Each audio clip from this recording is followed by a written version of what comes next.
Well, hello, folks out there in YouTube land. Got a big show lined up for you. Let's get right on into it. All right, yeah, it's time to rumble, folks. Week 1 battles. Let's get ready to rumble! Now, over the last several years, we've had a lot more great game ones than in the past. I remember week 1 being sort of a non-starter. You'd have maybe 1 or 2 games. We got a bunch this year and some serious marquee matchups. Let's get right into it. Now, of course, we started out with Iowa State versus Kansas State, which they called Farmergeddon. And that was really the only significant game. Thursday, I think we've got one ball game that's worth, really watching. That's Nebraska at Cincinnati. So that might be pretty interesting. What's that? Matt Rule canceled the game? Matt Rule. Well, who are they playing instead? Fresno Valley fighting dust mites. I had a feeling. That's Matt Rule for you. Scared to death to play anybody. Okay, well, anyway, I guess that game's not going to happen. Allegedly. That's what you get, Matt. You cancel a game against my Vols. Roadhouse. All right, Friday we got Auburn at Baylor. That should be a very interesting game. 8 o'clock, and Georgia Tech at Colorado. Both of those games ought to be darn good. Georgia Tech's a lot tougher than you think, and Colorado won, 8-9 games last year? We got to see what Hugh Freeze is going to do. I know he's been busy getting his team ready.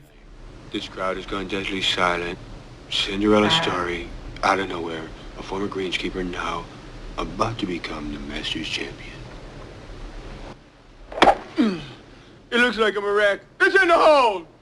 It's in the hole! Hey, and Baylor can be a really good team. So we got that going for us. Then Saturday, boom, here it comes. Texas versus Ohio State at noon and Syracuse at Tennessee. First of all, we get to see Arch Manning, who played quite a bit last year. So between that and Ohio State's got to replace their offensive and defensive coordinator. One went to Penn State, which that didn't sit well with the Ohio State folks. And then their offensive coordinator, Chip Kelly, went to the Raiders. That's a couple of significant things to deal with. And on top of it, they got a brand new quarterback in Julian Sayin.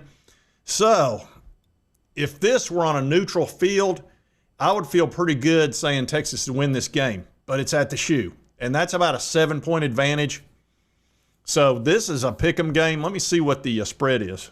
Ohio State's favored by 1.5. So that sounds about right. Just it's a pick'em game. Then we got Syracuse at Tennessee. You've got 2 brand new quarterbacks, the Angeli kid out of Notre Dame, and then of course Joey Aguilar. And this is a much anticipated game because nobody's seen Joey play any Power 4 football. The Vols are favored by 2 touchdowns in this game. It's at a neutral site. Syracuse won 10 games last year, by the way. But, that was with Kyle McCord, who just absolutely lit it up. They've lost a lot, and their defense is pretty marginal. They were ranked in the 70s last year, whereas Tennessee's defense was ranked 6th. From what I've seen from a fall practice, it would appear that Tennessee's defense is going to be as good as last year or somewhat similar.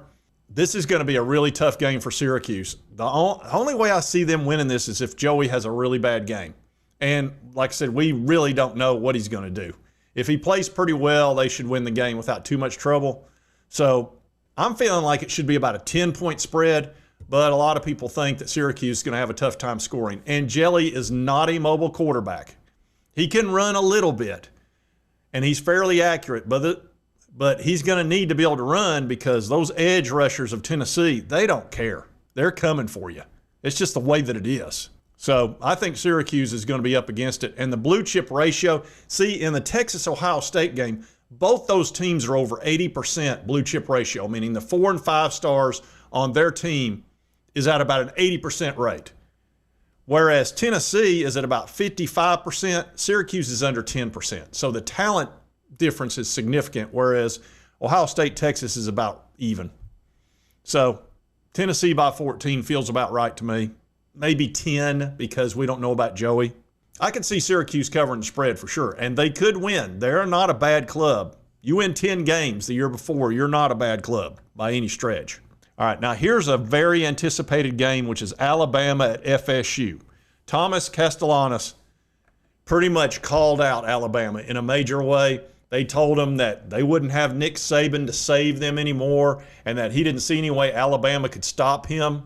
And I'm sitting here going, of all the teams you might not want to poke, Alabama has one of the highest blue chip ratios in the country. Now, Florida State's a talented team, but they're coming off 2-10.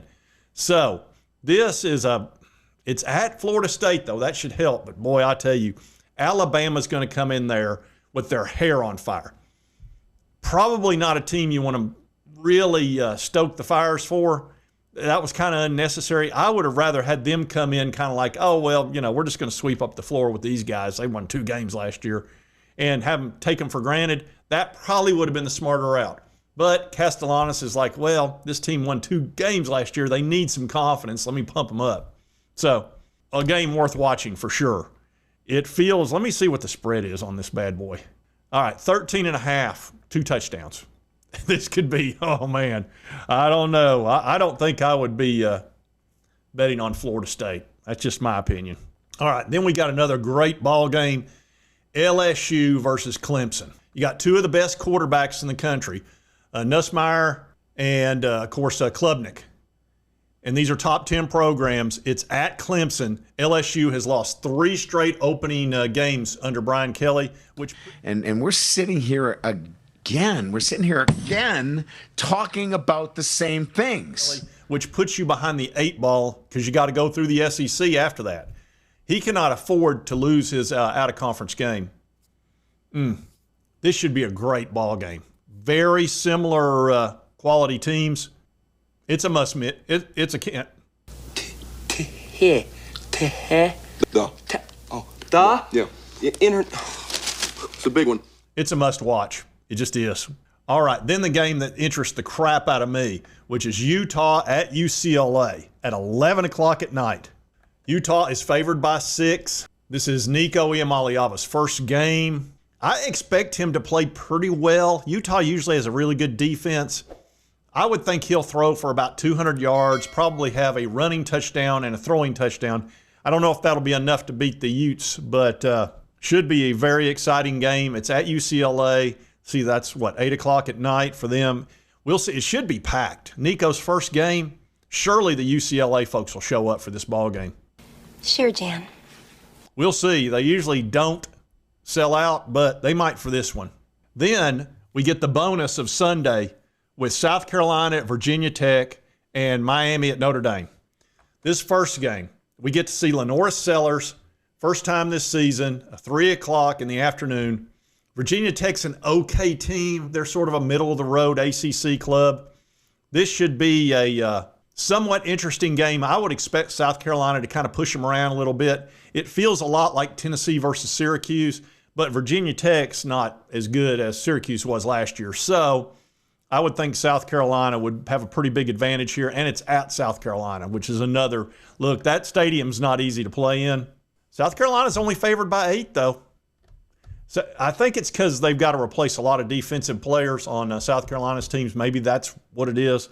I would have thought they'd been a 2-touchdown favorite in this. We'll see. Now let's talk about Notre Dame at Miami. At Miami. Notre Dame almost won a natty last year. They were, other than getting beat by Northern Illinois Fighting Possums or whoever the crap it was, which shocked the world, they were terrific last year. And Miami was darn good with Cam Ward, and they have a lot of talent. They're usually 10th, 11th, 12th in recruiting. Now, surely the folks in Miami, the fan base, will show up for this ball game. You saw the game against Duke when they had nobody in the stadium, and it was Miami was undefeated. Duke only had 2 losses. And I'm going to tell you something. Miami fans, y'all need to show up. That's ridiculous.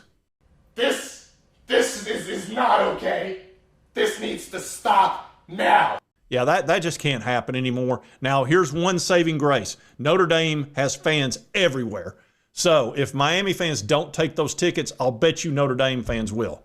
So try to show up for your club, Miami.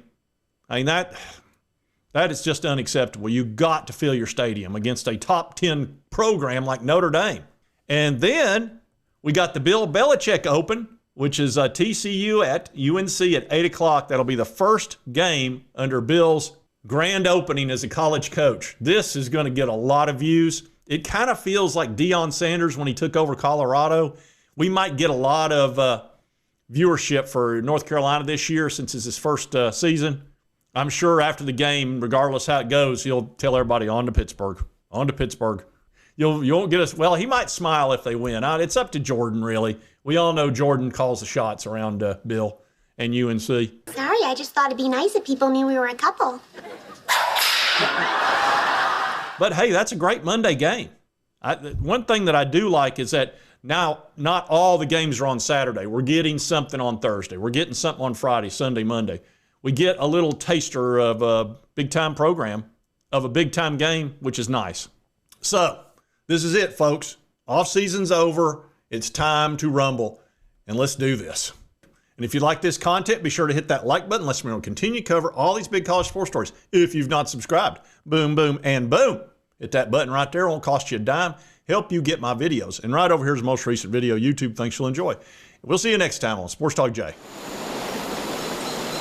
All right, Lunger. Let's do it.